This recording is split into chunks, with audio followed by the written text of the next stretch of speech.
नमस्कार दोस्तों, महाभारत में आप जानते होंगे एकलव्य के बारे में। महान शिष्य थे द्रोणाचार्य के।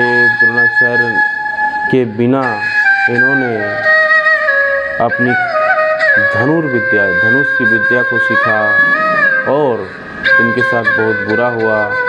धनुर्विद्या जब ये छुप के सीख रहे थे, द्रोणाचार्य किसी तरह से देख लिए और द्रोणाचार्य ने इनसे अपना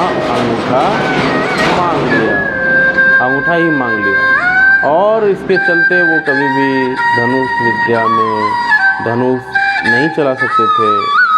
लेकिन एक रिसर्च के हिसाब से पता चला है कि वो युद्ध करने गए थे। जरासंध मथुरा में जब अटैक किए थे तो वो एकलव्य भी उसमें शामिल हुए थे और श्री कृष्ण ने उन्हें मार दिया था। अब यही श्री कृष्ण, ये एकलव्य फिर प्रद्युम्न के रूप में जन्म लिया और फिर महाभारत वार में इन्होंने जो इनके टीचर थे, जो गुरु थे द्रोणाचार्य, उनको इन्होंने वध किया था। तो ये लिखा हुआ है भगवत पुराण में। भगवत पुराण में बोला गया है कि when Jarasandh attacked on Mathura to take revenge, Kans का डेथ कर रिवेंज कर ले, बदला लेने के लिए अटैक किया। Then Eklavya joined the army of Jarasandh in the battle of Sri Krishna, then killed him. Shri Krishna ने उसे मार डाला। Later Eklavya was born Dhrishtadyumna के रूप में जन्म लिया। सन ऑफ द्रुपद राजा का बेटा था धृष्टद्युम्न। किंग ऑफ पंचाल का राजा था उन्होंने, जो द्रौपदी का पिताजी भी थे। On 15th day of Kurukshetra war, 15वें दिन जब कुरुक्षेत्र में लड़ाई हो रहा था, द्रोणा किल्ड द्रुपदा, द्रोणाचार्य ने द्रुपद को मार दिया। To take revenge of his father death, अपने पिताजी का डेथ का बदला लेने के लिए ही किल्ड द्रोणाचार्य को उन्होंने मार डाला।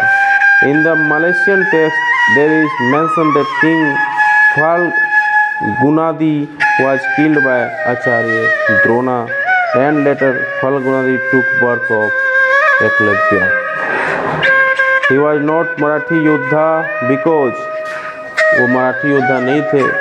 Eklavya had not knowledge of celestial weapons के रूप में उनको आइडिया नहीं था, जो गदा युद्ध होता है और जो युद्ध होते हैं उस सबका आइडिया नहीं था। His archery was practiced best if fight happened with simple arrow, then he may have upper hand, but we know celestial weapons had been used.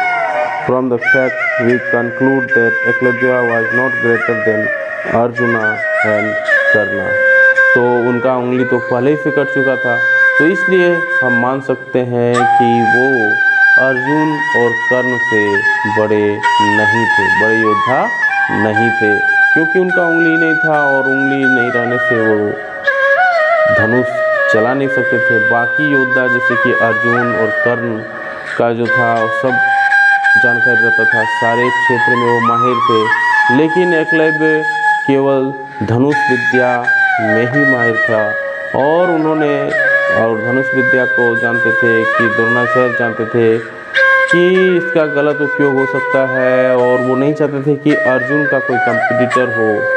तो उन्होंने दिमाग से कहिए या राजनीति बोलिए, उन्होंने उसका अंगूठा ही मांग लिया।